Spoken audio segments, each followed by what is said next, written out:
sendo tu, há já vários anos, um especialista em badanas de livros, qual é a melhor badana de todos os tempos? Isso é uma boa pergunta. Eu, por acaso, Não é nada. É só parva. tenho muito. Há uma coisa que é verdade e que eu tirei para aquela personagem, que é o cuidado com as badanas. A mim irrita muito quando as pessoas usam as badanas para marcar as páginas do livro todo. Não é? Irrita porque não gosto de ver livros desfeitos. Mas realmente a badana, pronto, só consulto se tiver alguma curiosidade sobre o autor e que eu não saiba, mas pronto, não sou assim tão obcecado por As badanas bananas. como já fiz querer parecer outrora. Mas já foste ao engano com algum livro por causa da badana? A badana parecia-te que era um livro incrível e depois vai saber e... Talvez mais, acho que sou mais enganado pelas capas, talvez, agora já não tanto, mas também já pratiquei muito consumo estético, não é? Este livro, este livro. Já pratiquei muito consumo estético, está muito bom, sim. Esta capa, pá, isto tem que ser bom, estas cores, irrita muito quando as editoras têm designs muito fraquinhos, porque acho que um livro é um objeto bonito, não é? E então o trabalho à volta do grafismo acho que também tem que ter cuidado e tem que respeitar. Mas acho que isso acontece cada vez menos. Em Portugal acho que têm-se feito coisas muito boas nos últimos 15 anos. Antes era assim um bocadinho. Mas agora acho que a maior parte das editoras que publicam literatura de qualidade têm trabalhos muito interessantes de design. A Quetzal, a Tinta da China. A Companhia das Letras, que eu lembrei-me porque tu fizeste alguns book teasers ou book trailers para eles e... Pois foi, sim, eles vêm de uma tradição também já pronto, vêm duas empresas com muita tradição na estética, não é? Que é a Companhia das Letras no Brasil e a Penguin no Exatamente. mundo anglo-saxónico, e portanto eles têm também muito cuidado com o design, e acho que é importante, acho que também se come um livro com os olhos, não é Não, como a comida. Não, e tens toda a razão, acho que apesar do que o que interessa realmente é o que está lá dentro, a porta de entrada para o que está lá dentro é sempre aquele primeiro contacto e se não for um bom primeiro contacto pode nos desviar um bocado de um livro que nós não Sim, conhecemos. sim, é verdade, é verdade. Por sim, exemplo, sim. estou aqui a olhar para o Ruben Fonseca, Olha, que morreu agora há pouco tempo. Eu por acaso gosto destas capas que a Sextante tem, desta coleção. Mas, por sim. exemplo, quando fui ao Brasil comprei este livro dele, e para os nossos ouvintes é um livro com cores muito escanifobéticas, e assim uma coisa meio neon. Pronto, não dá vontade nenhuma de ler um livro com uma capa destas. É só, Exatamente. é só um exemplo que estava aqui à mão. Mas lá está, como já conhecias o autor, aí esqueceste a capa, não é? Sim. Quando já sabes que o material é muito bom, pronto, já sabes que, por exemplo, uma editora que apareceu há pouco tempo, que é a CFB, que publicou 2 ou 3 livros, são de uma grande simplicidade, mas são muito bonitos. E então eu lembro-me que também me chamaram logo a atenção. Bom, o primeiro também era sobre Auschwitz, que é um tema sobre o qual eu leio bastantes vezes, mas pronto, é outro exemplo de livros que uma pessoa fica com vontade Pegar de neles, morder. de morder. Exato. Então, e diz-me, tu apesar de fazeres a tua vida profissional em casa, já aproveitaste para pseudo-desconfinar ou ainda estás com receio de ir lá fora? Não, já estou a ter muito cuidado, até porque eu aqui há uns anos tive uma bronquite, e é uma coisa que pode voltar às vezes, e então tenho muito medo de apanhar essa porcaria. Mas tenho saído assim para dar umas corridas, e esta semana já fui ver os meus pais à beira, porque estava com medo que se não fosse agora, se as coisas depois piorassem, não pudesse ir no verão ou no outono, então decidi que há que gerir o risco, não é? Há aqui um equilíbrio, não podemos estar fechados, completamente fechados para o mundo enquanto isto não passar, seja economicamente, seja emocionalmente.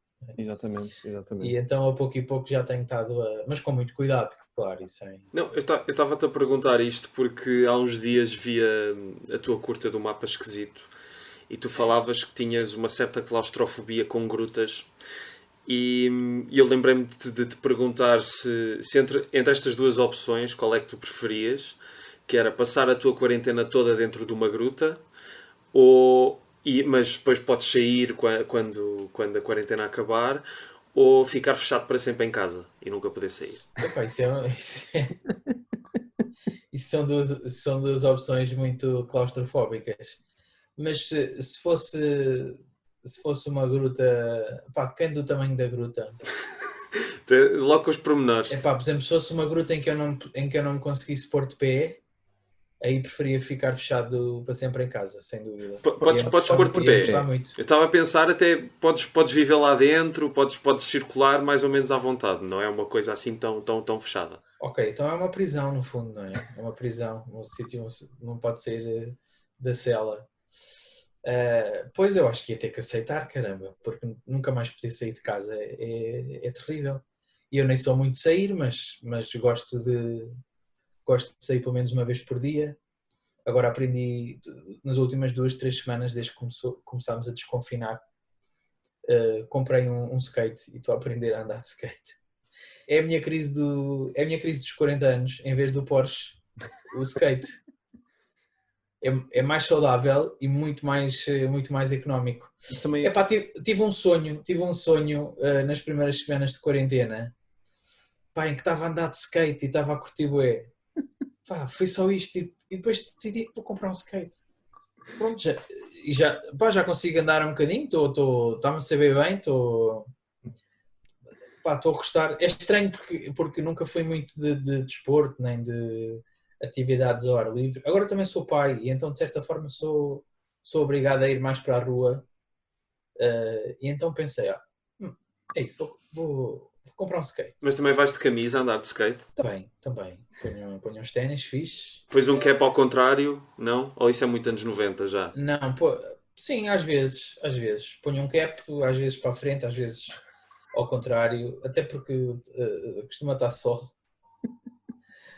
Eu acho que o problema agora é o contrário, já ninguém gosta de usar boné nem chapéu, para os miúdos isso já é uma cena, não é? Não, se calhar na minha altura toda a gente gostava de usar boné, mas agora já... Não, é assim, eu há pouco tempo tinha um cabelo tão comprido como o teu, mas como o cortei há uns dias, preciso de andar de chapéu, senão chego a casa e começo a ter alucinações e coisas assim. Pá, eu tenho andado sempre de chapéu, que é para o cabelo não me ir para os olhos e não ter que estar sempre a quebrar regras de higiene.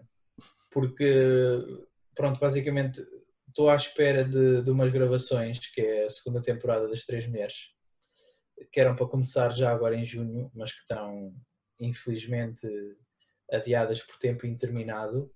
Claro. Mas eu, pronto, como já tinha começado a deixar crescer o cabelo, pá, aí em dezembro, para fazer esta personagem, porque a personagem que eu faço, o Ari dos Santos, tinha o cabelo muito comprido nesta altura que a série vai retratar, que é a altura pós 25 de Abril. Okay. E eu achei que, pronto, dá-me gozo que fisicamente esteja os atributos mais parecido ao que ele tinha, porque acho que ainda por cima quando se está a fazer uma reconstituição histórica, acho que era isso, só ter que usar uma peruca, portanto acho isto muito melhor. És um ator do método, portanto. Não, por acaso nem sou muito, porque eu normalmente sou um bocado chamado para fazer sempre o mesmo tipo de papel.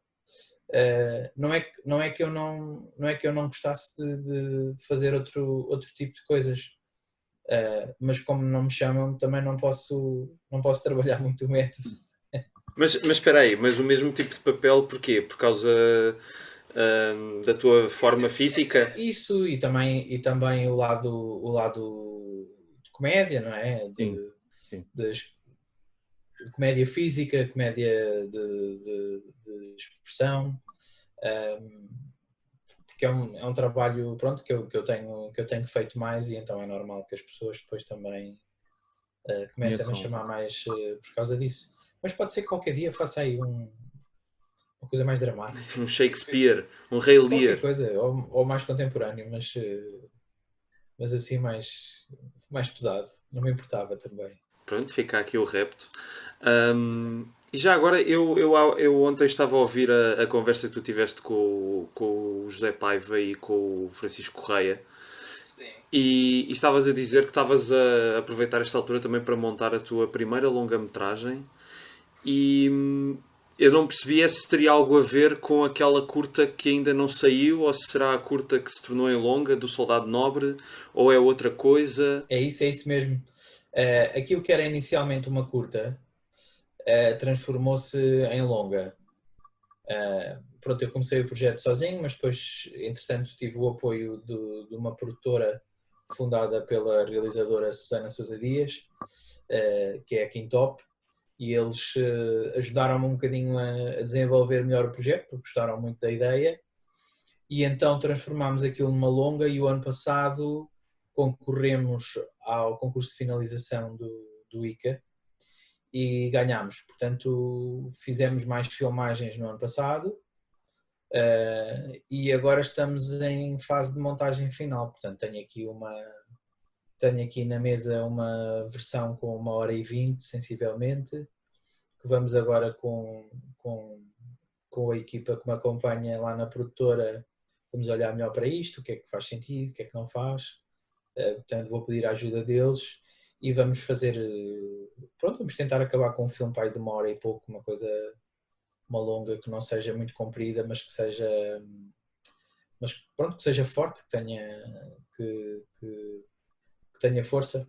Pá, e realmente é um filme que já dura há muitos anos, porque eu tive a ideia em 2013 e comecei a filmar em 2014, porque em 2014 era o primeiro ano do centenário Primeira Guerra, sim. da Primeira Guerra, e pá, desde esse ano filmei quase todos os anos. Houve ali um ano, que acho que foi 2017, que fiquei um bocadinho sem pistas, sem ideias para onde é que aquilo podia ir, e depois também foi o centenário e eu fui à França durante o centenário, fui às comemorações dos 100 anos da Batalha de Alis, que foi a batalha mais importante para os portugueses e onde o Soldado Nobre, o meu bisavô, também participou. E pronto, a partir daí também surgiram mais ideias e basicamente as filmagens na verdade só acabaram em novembro do ano passado. Portanto foi desde 2014 até 2019, portanto foram 5 anos de filmagem espaçada, não é? Portanto, Sim. não estive só a fazer aquilo, mas foi um projeto que me ocupou e pronto, estou contente com o resultado. Vamos ver se conseguimos, que apesar desta época um bocadinho ingrata para distribuição de cinema, vamos ver se conseguimos que o filme em 2021 tenha uma distribuição, tenha uma estreia. Vamos ver. Porque eu antes desta entrevista, antes desta conversa, estava a ler um artigo da Hollywood Reporter, que era, não sei se tu viste, saiu mesmo há umas horas, que era um estudo que dizia que 70% dos inquiridos preferia ver novas estreias em casa agora nos próximos meses pós-Covid do que estar a ir ao cinema. E não sei o que é que tu tens a dizer sobre isto, porque de facto é um tema que tem suscitado bastante debate dentro do meio do cinema, entre aspas, com a Universal agora também ir para o modelo da Netflix, a estrear as coisas em simultâneo nas salas e em casa. Eu tenho amigos que dizem que isto aqui é o empurrão que a indústria já queria há algum tempo para mandar tudo para casa, não é? Porque de facto a indústria gosta desta coisa das plataformas de streaming pagas e essas coisas, porque eles continuam a ganhar dinheiro, mas nós é que perdemos a experiência da sala, não é? Que é completamente eles diferente. até ganham mais dinheiro, até supostamente, pelo menos se for pela pela compra dos filmes e não numa plataforma, mas se comprares o filme, como aconteceu agora com os da Universal. Eu acho que isto é um golpe muito forte, sobretudo no cinema que já trabalha com menos recursos. Não faço ideia como é que se vai sair disto. Agora é assim, por exemplo, da minha parte, que é o que eu posso falar, eu sempre fiz o meu trabalho de cineasta com muita dificuldade.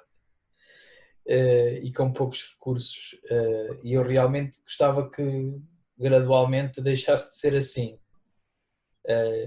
e talvez não vá ser, mas pronto, realmente não tenho outra hipótese se não continuar a fazer, porque se fiz até aqui e consegui não parar, não me demover, é como dizia o poema do Rilke, não é? Tipo, só escrevas poesia se sofreres imenso se não o fizeres. Sim. E eu de facto não consigo deixar de parar de pensar nisto. Eu estou muito entusiasmado com o facto de estar agora a chegar ao fim do soldado, porque já tenho várias ideias que queria rapidamente começar a escrever e a desenvolver. Tenho uma ideia para uma curta, que já não faço, há alguns anos que não faço uma curta, e a curta tem aquela coisa boa de aquela satisfação rápida, não é?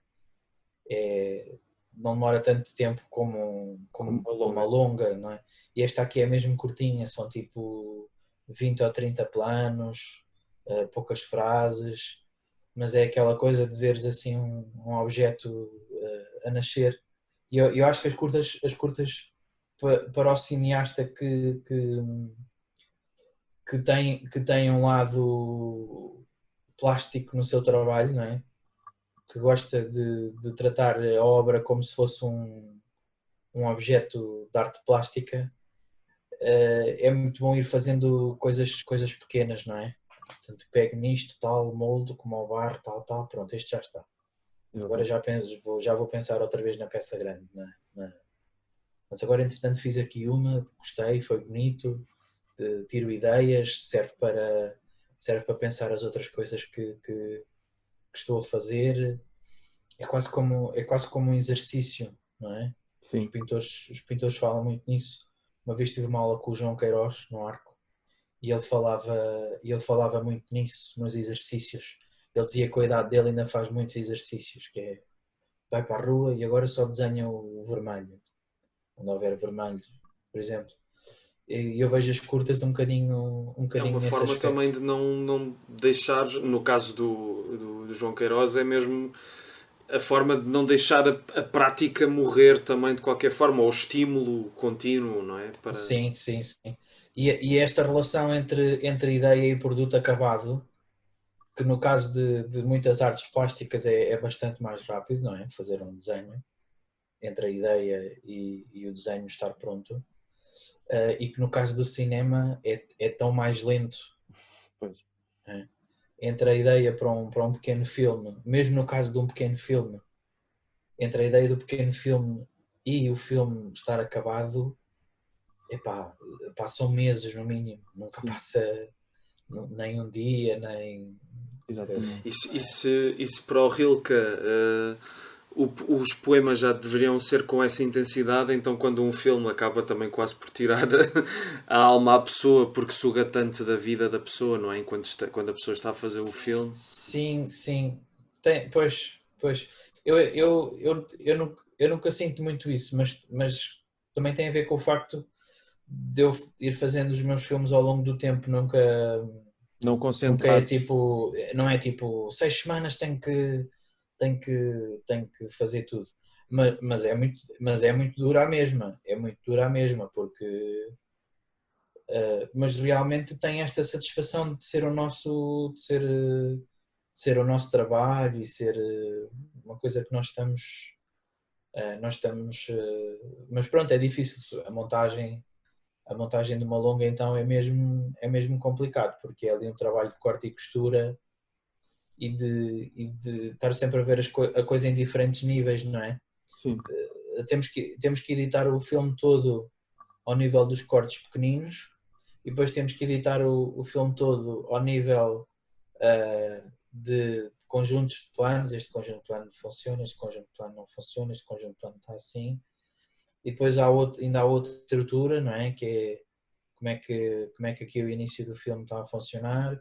E depois ainda há aquela superestrutura que é perceber se aquela coisa toda. E então a gente edita assim em muitos níveis e às vezes é uma coisa, é um bocado desesperante, um bocado cansativo, mas pronto, eu gosto muito. Não, se não gostasse, aí é que estava o problema. Mas, mas estavas a. E acho que tocaste num ponto importante quando estavas a responder à minha pergunta, porque eu sinto que este novo modelo de distribuição vai ser. Ou seja, é uma oportunidade, mas ao mesmo tempo também é uma maçã envenenada para aquelas produções que não são as que são de 200 milhões de dólares de um estúdio americano, porque se perde ainda mais no meio da imensidão do que é um catálogo de uma plataforma de streaming, não é? Sim, sim. Por exemplo, só o facto deste ano não haver quase festivais, não é? Por exemplo, eu encontro muito público novo e que se interessa pelo tipo de linguagem que eu trabalho em festivais. Sim. E por mais que esteja toda a gente ligada à internet, eu não consigo encontrar esse público na internet, porque a internet tem demasiadas coisas. A internet tem coisas do mundo inteiro. Ninguém consegue. As pessoas que realmente gostariam de ver os meus filmes têm muito mais facilidade em vê-los num festival ou em sala, eventualmente, se isso algum dia vier a acontecer, do que encontrá-lo neste maranhal de opções que é a internet. Acho mesmo difícil. E se o trabalho curatorial dos festivais já apresenta só uma pequena parte daquilo que é tudo o que se faz, o trabalho curatorial na internet então é quase nada, não é? Sim. Nós vamos ver, temos o Movie, temos o Filmin, temos o DA Films, mas quer dizer, as coisas que são destacadas nessas plataformas são coisas que já tiveram também muito sucesso nos circuitos, são nomes já muito consagrados, não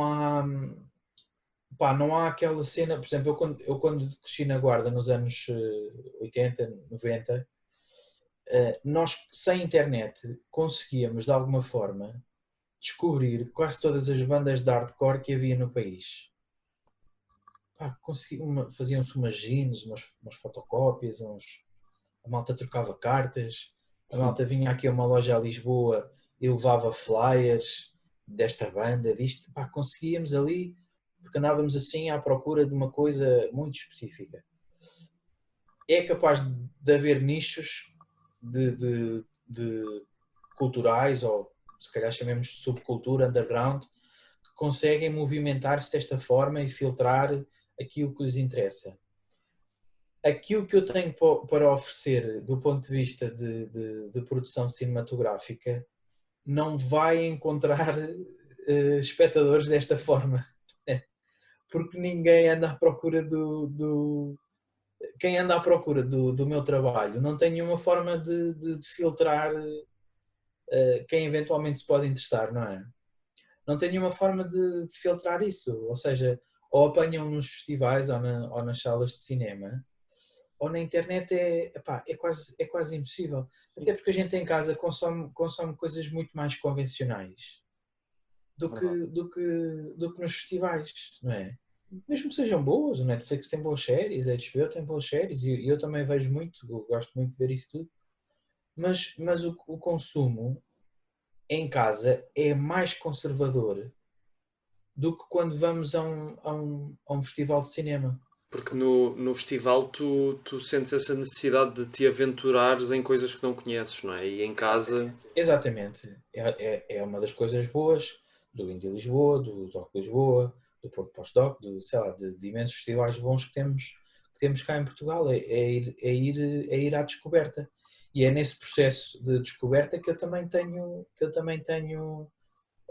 levado o meu trabalho a algumas pessoas que de outra forma não iam conseguir. Nem seja porque às vezes há sessões de várias curtas seguidas, não é? Sim. E há pessoas que iam para ver uma curta e depois veem a minha, não é? Há essa ligação. E este ano está a ser muito difícil porque, de facto, ou os festivais estão a cancelar ou estão a passar os filmes online, Sim. que acho que é mesmo triste, porque eu acho que as pessoas não vão ter a relação com os filmes que teriam ir com os amigos, quer dizer, é uma coisa, não é? Falar com os amigos sobre o filme que estamos a ver no final. Sim.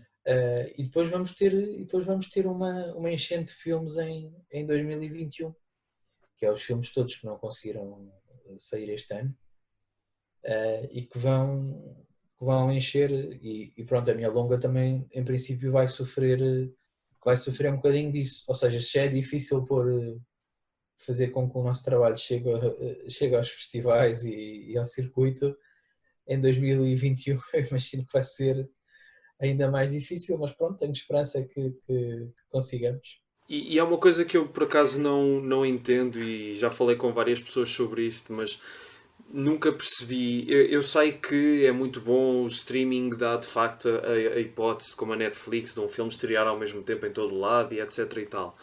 Mas não percebo é porque é que esse modelo tem de descartar os filmes em sala só porque sim, até porque pode ser um rendimento adicional que pode trazer bastante lucro.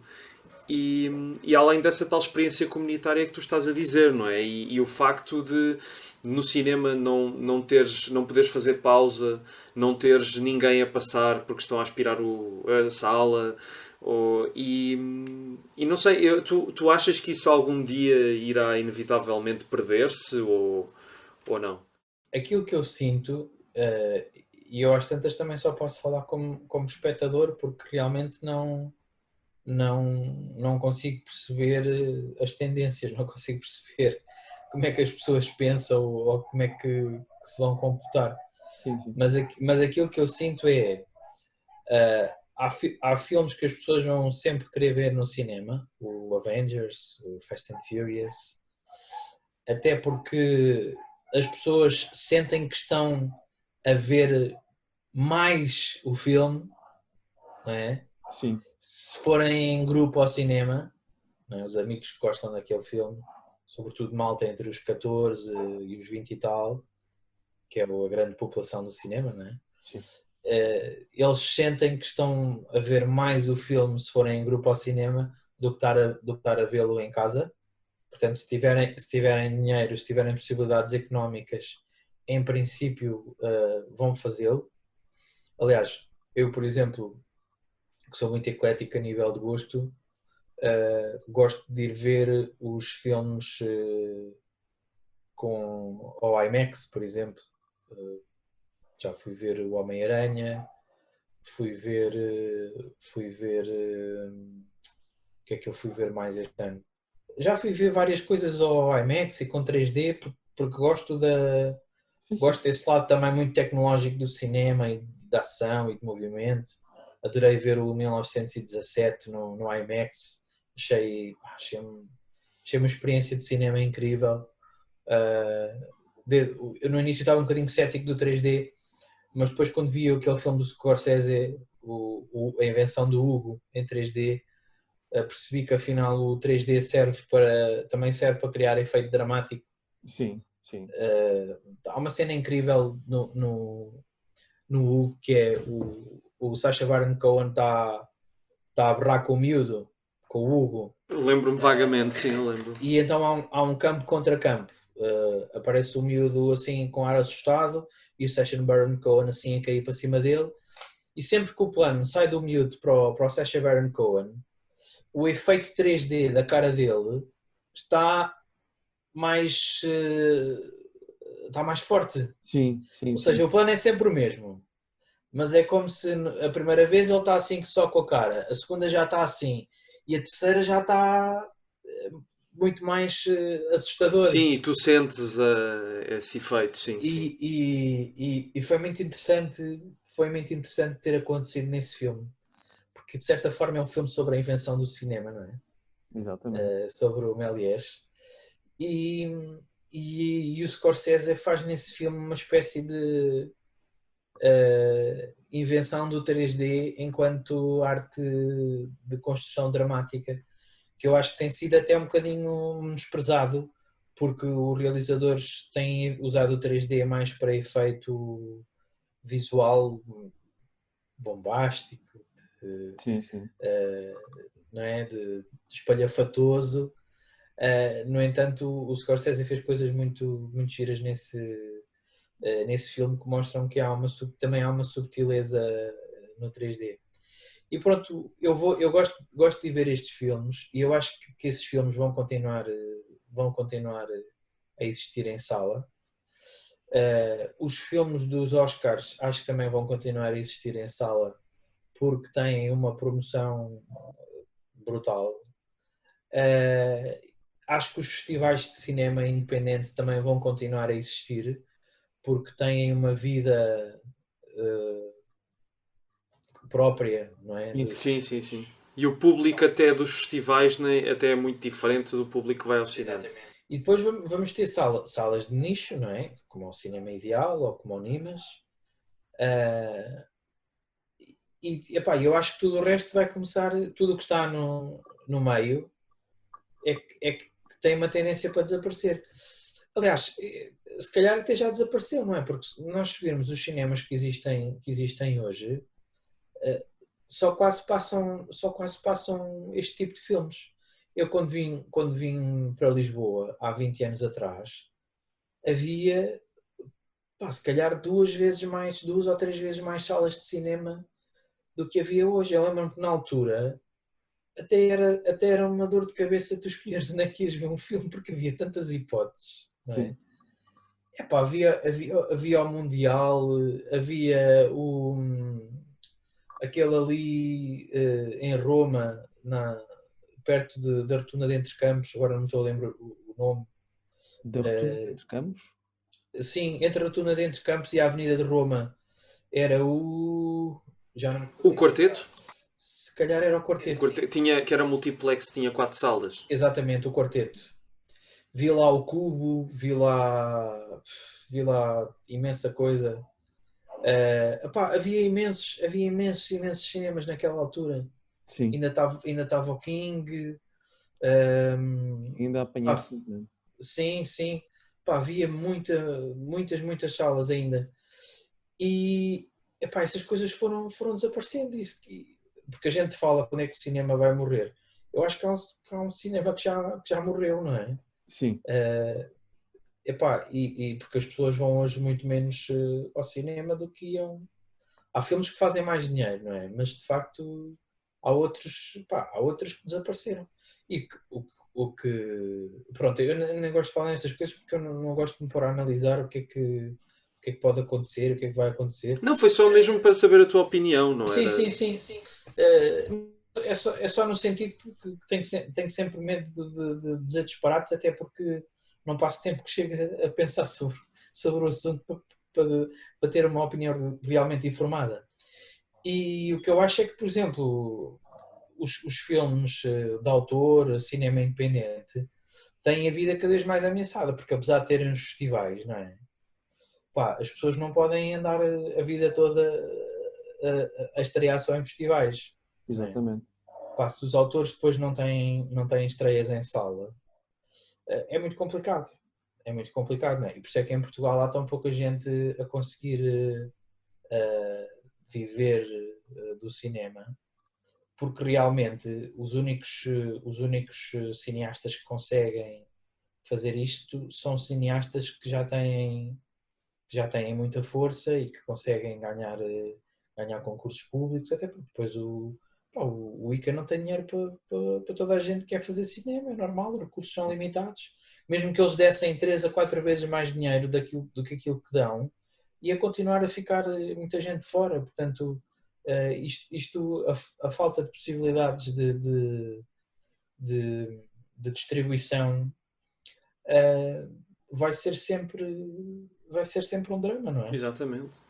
Eu estavas a falar de teres vindo há 20 anos para Lisboa e de sentires que havia muito mais oferta, e eu por acaso sinto isso, porque há uma página que eu gosto muito de seguir no Facebook que se chama Voyeur da Tela, que é um gajo que muitas vezes partilha as páginas de jornal com cada cinema a passar 2 ou 3 filmes diferentes, penso isso em oposição às vezes antes da quarentena, quando eu ia tentar ver um filme, ia ver os cinemas e lá está, é tudo a mesma coisa em todo o lado, e há alturas em que nem consegues apanhar sequer um filme que te interesse e que te leve a ir ao cinema, e de facto é um paradoxo desta altura em que tens tanta oferta, mas no cinema é cada vez menos a oferta. Eu quando cá em casa deixamos a minha filha com os avós, que não acontece muito porque eles vivem longe, e às vezes pensamos, é desta, vamos ao cinema.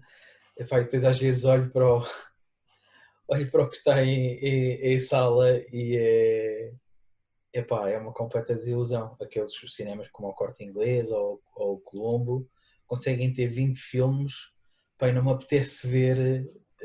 E eu até gosto muito de ir ver certos blockbusters. Sim. Vou sempre ver a Missão Impossível ao cinema, esse tipo de filmes.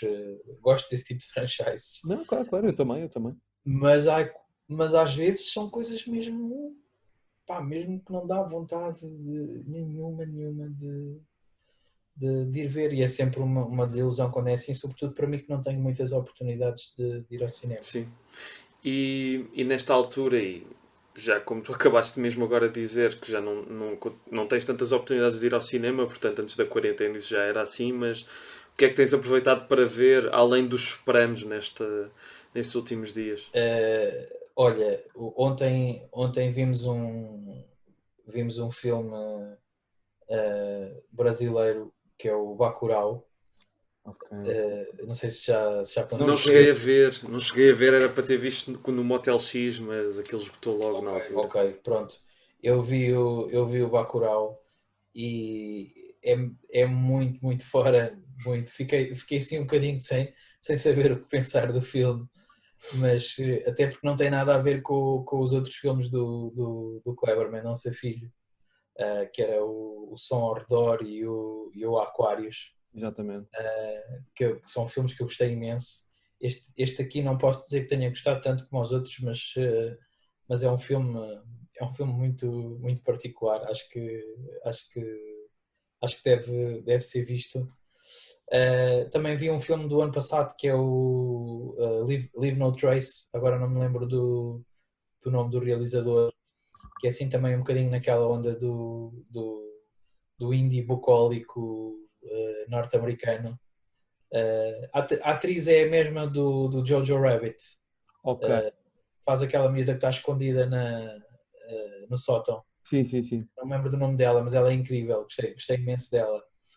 Depois tenho visto também, estou a rever o Curb Your Enthusiasm, que já tinha visto, mas estou a ver outra vez, que está a ser um remédio para esta tristeza de tempos, porque de facto aquilo ainda me põe a rir imenso. E também estive a ver a série sobre o Michael Jordan, porque pronto, eu era fã quando era miúdo. Eu assistia àquelas coisas a acontecerem. Lembro-me de estarmos na escola e a malta estar a dizer que ele tinha desistido de ir jogar basquete, depois jogar beisebol, e ficámos todos super desiludidos e muito chateados. E foi muito giro ver um documentário e retratar aquela época de tão perto, e acho que está muito bem feito, e de facto foi uma viagem muito gira ao passado. E foi interessante perceber como é que aquelas pessoas e o que elas andavam a fazer decidia por completo a forma como miúdos do outro lado do continente pensavam. Isto numa altura em que ainda não havia internet, não havia redes sociais, não havia nada disso. E a capacidade de influencer do Michael Jordan era uma cena incrível, pá, eu lembro-me, quem tinha as sapatilhas dele era tipo um deus, não é? As sapatilhas caríssimas, custavam, já não lembro se era 50 contos ou 100 contos, sei lá, era assim, opá, não sei, se cá estou a exagerar, mas era tipo assim, era um abuso, era mesmo... Se calhar até é pouco, 100 contos, se calhar na Não, não altura. era, espera, eu acho que era 10 contos, é isso. Porque Ok. 10 contos são 50 euros, não é? Sim. 10 mil escudos, pronto. Então é isso, é isso. Na altura custavam 10 contos, mas 10 contos na altura hoje são quase 200 euros, não é? Na altura era assim uma cena. Pronto, gostei muito dessa série e de perceber como influenciou muito a cultura, tanto americana como do mundo inteiro, não é? E o gajo de facto era um jogador inacreditável. Gostei muito de ver isso. E também estou a gostar muito começámos a ver cá em casa o Ozark, que era uma série que já estava ali parada há algum tempo para atacarmos. E agora na última semana como a miúda está com os avós, começámos a ver um bocadinho mais de cinema, porque com ela é mais difícil, porque a gente já não tem tanto tempo e então as Claro. séries são mais pequeninas, então vês um episódio e vais descansar. Mas pronto, tem sido isto mais ou menos o meu panorama audiovisual. É uma colheita muito variada. Eu ia ter a perguntar porque uma das minhas memórias do Michael Jordan, e eu não sei se corrijo-me se estou errado, mas acho que é o Michael Jordan que entra no Space Jam, não é? Exatamente. Pronto, a minha memória. Aparece lá no documentário o momento em que ele vai. Eu não sei como é que ele faz aquilo, porque ele está tipo. Está a fazer bué de jogos ao mesmo tempo e ainda consegue arranjar espaço. Porque a agenda de jogos da NBA é uma coisa de loucos. Eles fazem, pá, sei lá, 80 jogos por ano, qualquer coisa assim. É uma loucura. São 2 jogos por semana, às vezes mais. Mas sim, sim, é isso mesmo. É o Space Jam. Foste ver esse filme ao cinema na altura por causa do Michael Jordan?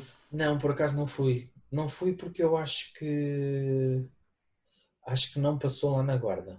Tenho ideia. Eu não sei qual é o ano do filme, mas eu ainda devia estar na Guarda e não passou lá. A Guarda tinha uma sala de cinema quando eu era miúdo e depois essa sala de cinema fechou no final dos anos 80 e depois só voltou a abrir outra sala de cinema já em 91, 92, não sei muito bem. Sei que o primeiro filme que eu vi no cinema, neste novo cinema, e sem ser desenhos animados, embora também tivesse desenhos animados, era o Roger Rabbit. Esse filme, sim. Portanto, foi assim a primeira longa de ficção que eu me lembro de ter visto, e quase de certeza que foi, porque eu lembro-me praticamente de todos os filmes que eu vi no cinema na Guarda, porque de facto eram tão poucos, não era só uma sala, chegavam a estar 5, 6 semanas em sala, não é? Porque de facto as pessoas iam muito ver, Sim. não é? Era um acontecimento, não é? Como não acontecia menos vezes, era um acontecimento importante. Sim, sim, sim, pá, as pessoas iam mesmo, na altura as pessoas iam mesmo bué. Eu lembro-me das salas estarem sempre cheias praticamente. Lembro-me do Titanic que ficou meses, pá, meses e aquilo estava sempre, vendiam-se bilhetes na Candonga, havia malta que ia comprar e depois vendia mais caro. Foi uma coisa. Pá, eu fiquei tão irritado que eu nunca vi esse filme por causa da forma como as pessoas se comportavam à volta do. Lembro-me de uma prima de um amigo meu que era pequenita, foi para a fila e as pessoas maltrataram-na e afastaram-na e ela veio para casa a chorar sem conseguir comprar bilhetes. E fiquei tão irritado com o raio do filme. Pá, que nunca vi o filme. Vi um bocadinho uma vez na televisão o início, vi outra vez um bocadinho do fim. Às vezes quando passa vou, Mas pá, espreita. pronto, sei que ele é acusado de um roubo e depois ela vai salvá-lo e depois, pronto, e depois ninguém sabe porque é que ela não o deixou-se vir para a tábua, Exatamente. para a tábua dele.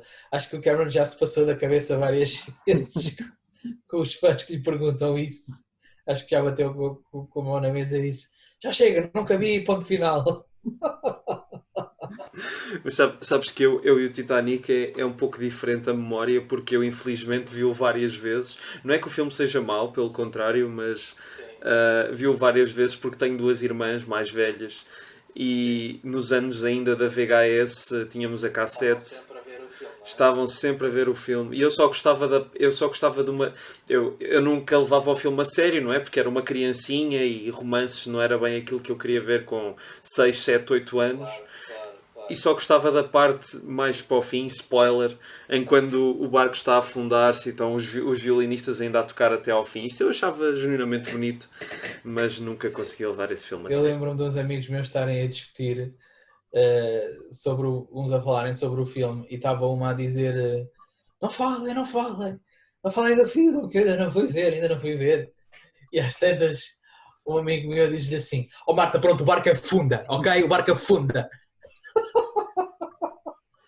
Rimos todos imenso, foi muito engraçado. Esse filme. Eu por acaso não voltei a ver esse filme desde esse há muitos anos, mas não sei se será. Sei que tem aquele culto à volta da lamechice, mas eu até gosto do Cameron, gosto dos Terminators e. Sim, também. Esse já que eu vi muitas vezes em VHS. O Terminator 1 e o 2, isso sim. E viste os outros depois disso? Estes já mais recentes. Epá, olha, eu realmente tenho ideia de ter visto alguma coisa, mas se calhar é com a Emilia Clarke, não é? Há um que é com a Emilia Clarke, que é o Genesis. Ok. Epá, eu não sei se vi ou não, se queres que te diga. Se vi varreu-se na maior parte do filme da cabeça. E não perdeste nada. Pois deve ter sido isso. Deve ter sido isso.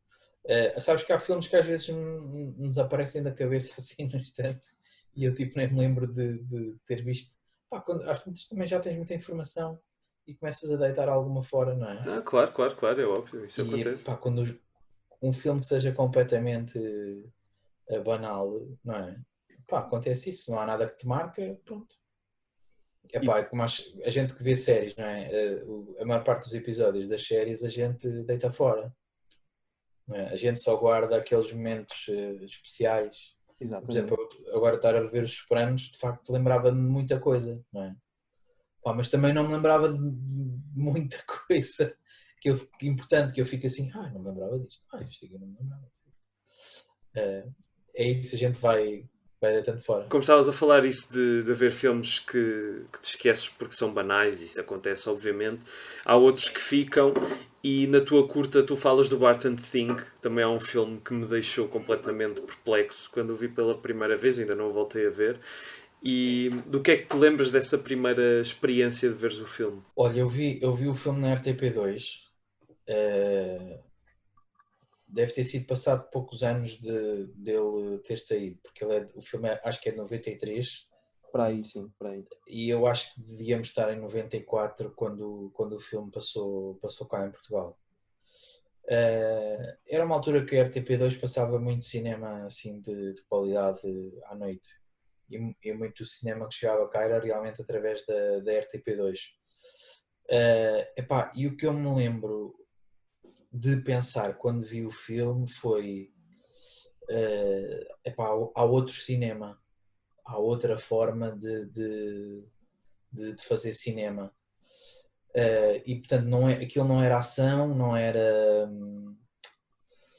um drama, não era uma comédia, mas era um bocadinho tudo ao mesmo tempo. Era quase um filme de sensações, não é? Exatamente. Lembro-me tão bem do papel da parede, aquela coisa do papel de parede que está a descolar, está a suar. Depois aquele quadro daquela mulher e depois aquela tortura interior dele de não conseguir escrever, aquela cara dele, aqueles óculos. Houve ali qualquer coisa que de facto me marcou bastante. E que tem a ver, pronto, sobretudo com o facto de um olhar quase virgem estar a deparar-se pela primeira vez com uma alta forma de arte cinematográfica. Podia ter sido esse filme, foi esse filme, como poderia ter sido outro. Mas de facto aquele veio ali ao encontro daquilo que era a minha capacidade de perceber um certo tipo de cinema naquela altura, que ainda não era muito sofisticado, não é? Se me tivesse aparecido um Tarkovsky naquela altura, eu não teria gostado, não é? Claro. Mas, portanto, o nível de complexidade do filme, o trabalho plástico de imagem e de realização e aquilo que era a abertura que eu já tinha na minha cabeça para perceber outras coisas, encontraram-se ali numa tempestade perfeita, não é? E epá, isso de facto abriu-me a cabeça para passar a gostar muito de cinema. Epá, por exemplo, eu lembro-me de ir naqueles anos 90, naquele cinema que havia lá na Guarda. Lembro-me de ir ver o Jurassic Park, o primeiro, e ter ficado deliciado. Mas também me lembro de ir ver o Piano, da Jane Campion, e também ter ficado deliciado. Ou seja, pronto, estava aberto às várias possibilidades, não é? Sim. E pá, e pronto, e recebia tudo de forma muito emotiva, não é? A gente nunca mais vê filmes com a mesma emoção com que vê aqueles primeiros filmes. Pá, lembro-me de ver o Forrest Gump, pá, achei aquilo incrível, não é? Aquilo quando, pronto, eu tinha 15 anos, não é? Ver um filme daqueles nos anos 90 quando ainda não se viu nada, pá, é uma coisa extraordinária, não é? Aqui eu acho que aquilo até me mudou um bocadinho. Eu lembro-me de sair do filme um bocadinho menos ambicioso, não é? Com um bocadinho menos de ambição para a vida, um bocadinho mais calmo com o que a vida tinha para oferecer ou não, menos ansioso, não é? Porque eu acho que o filme passa muito essa mensagem, que é pá, quase todas as formas de vida são ok, não tens que ser assim, ossado, não tens que ser um gênio, não tens que ser... há muita virtude na simplicidade também, Claro. e o filme passa essa imagem de forma muito forte. E eu pronto, gostei muito e de facto soube bem. Tu voltaste a ver o filme depois dessa altura? Qual? O Forrest Gump? Neste caso o Forrest Gump, sim. Estou O curioso. Forrest Gump acho que nunca mais vi. E acho que fizeste bem, porque acho que é daqueles filmes que devem ficar Na gaveta na infância e juventude. Eu também não o voltei a ver. Não tenho ideia que tenha algum interesse em ser visto agora. Ao contrário de outros filmes, não tenho assim ideia de...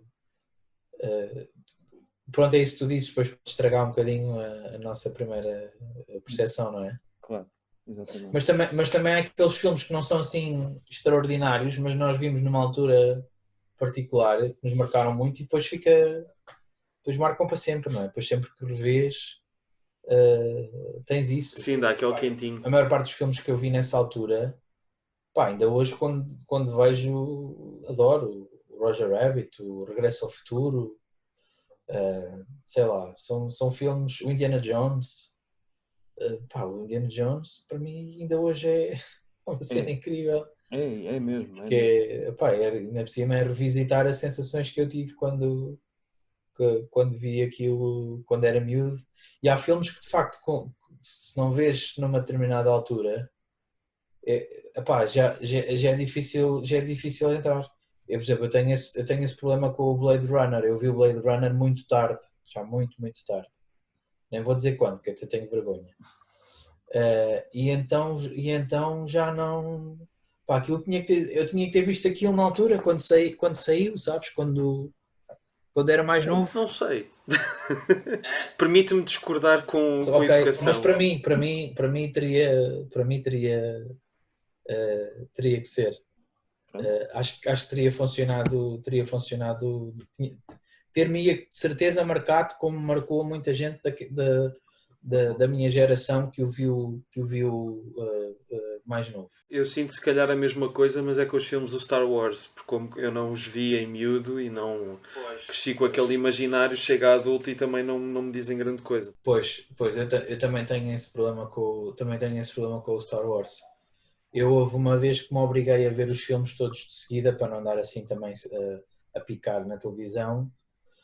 Opa, e cheguei ao fim, pronto, estive entretido, mas eu, por exemplo, gosto de ir ver o Star Wars ao cinema, porque acho que são filmes de ação bem construídos e gosto de ver a realização, gosto de ver como filmam. Epá, mas é-me um bocado indiferente se este ou aquele devia ter feito isto ou não faz sentido que a Leia não sei o quê, pá, não quero isso é completamente. Para mim também não. Ou se aquele realizador interpretou bem o espírito original da saga, que é uma coisa que eu ouço aí, imensa gente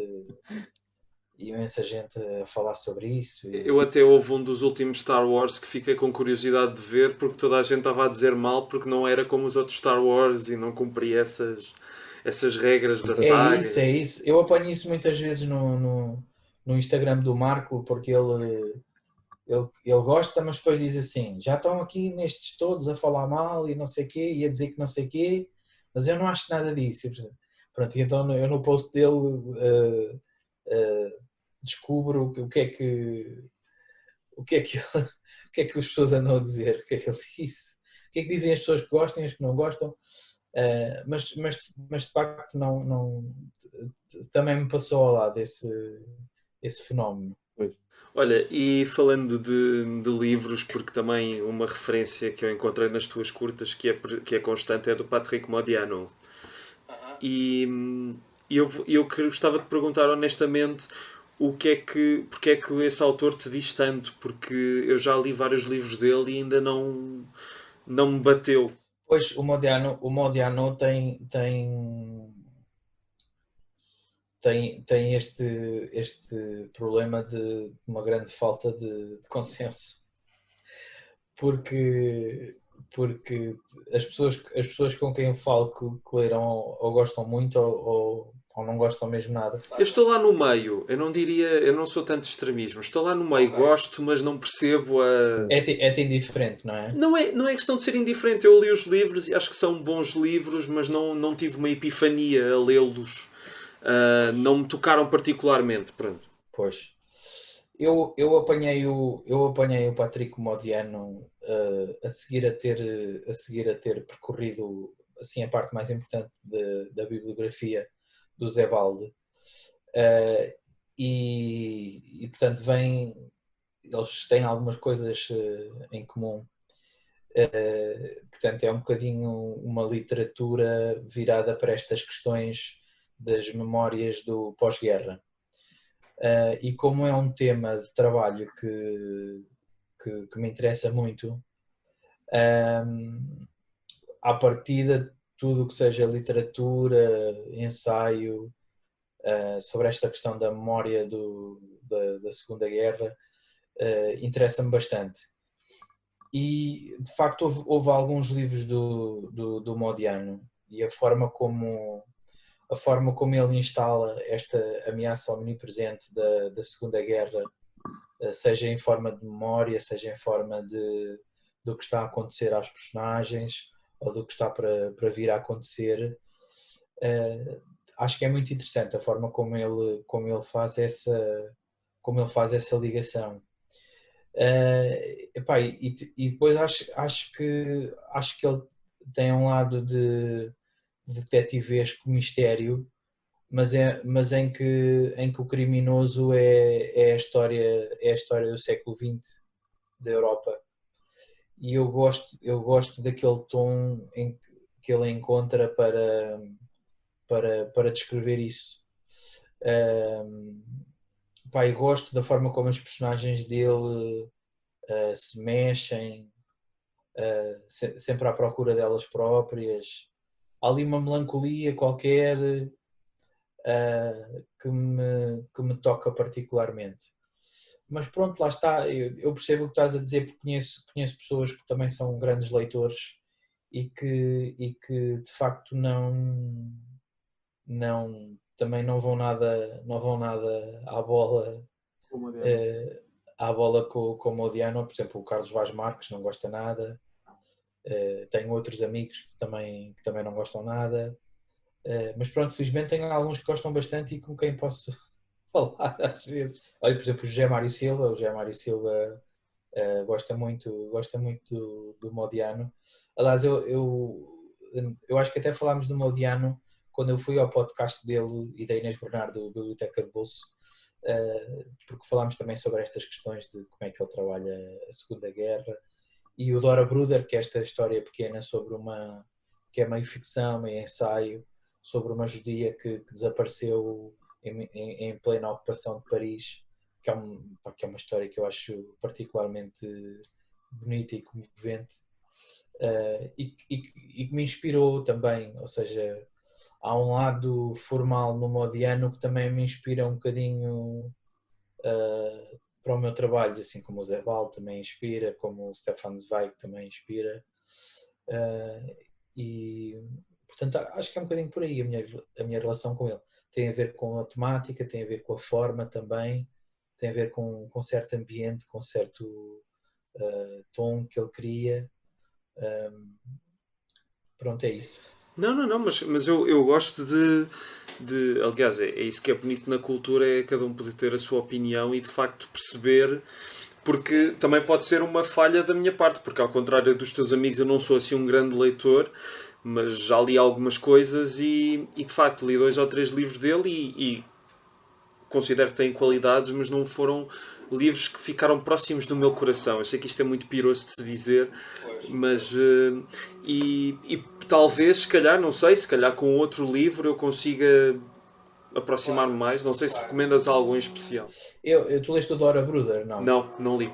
Li a Rua das Lojas Escuras, o Domingos de Agosto e mais outro que agora não me estou a recordar o nome. Ok. Eu, na Rua das Lojas Escuras, gostei muito. Aliás, há uma passagem que eu tiro desse livro para o Mapa Esquisito até. Exatamente. Mas o Dora Bruder eu acho... Mas pronto, eu acho que às vezes também tem a ver com fases da nossa vida, não é? Se estamos mais virados para um certo tipo de literatura, ou...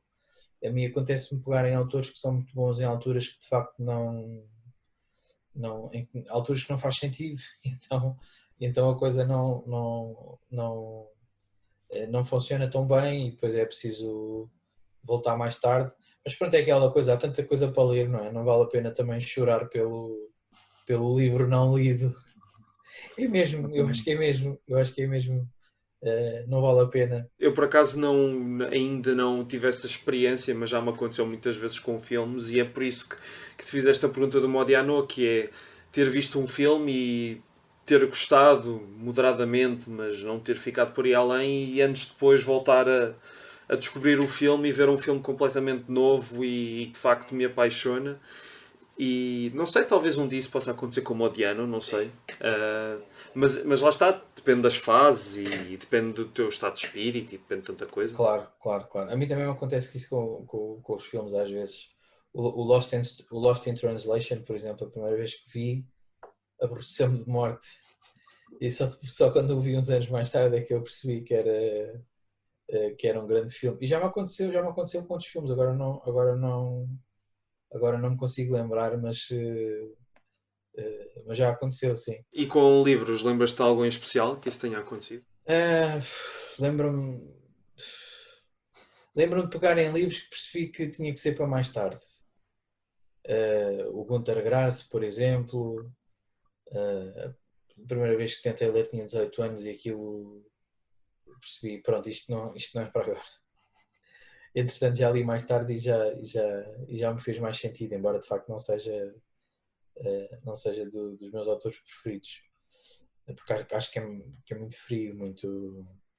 por exemplo, o Zé Baldes, que é um autor que também trabalha ali a questão do povo alemão e pós-guerra, acho que é muito mais quente na literatura dele. Mas pronto, sim, acontece-me também às vezes isso com com, com alguns escritores, mas normalmente até é mais ler e gostar, e depois passar uns anos ainda gostar mais. E acho que isso também é um exercício que se deve fazer bastante, que é pegar os livros bons, lê-los várias vezes ao longo da vida. Parece absurdo porque há tanta coisa para ler, não é? Há sempre aquela coisa de cada vez que lemos um livro tem que ser um livro novo. Mas não tem que ser, porque às vezes um livro que já lemos traz tanta coisa nova ou mais do que É verdade. revisitar aqueles lugares, aqueles espaços. Acho que vale a pena também. Sim, senhor. Olha, acho que podemos ficar por aqui. Obrigadíssimo. Olha, Rui, foi um prazer. Igualmente. Espero que isto esteja alguma coisa de jeito. Está.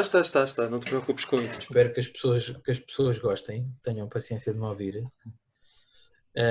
Olha, e boa sorte para o teu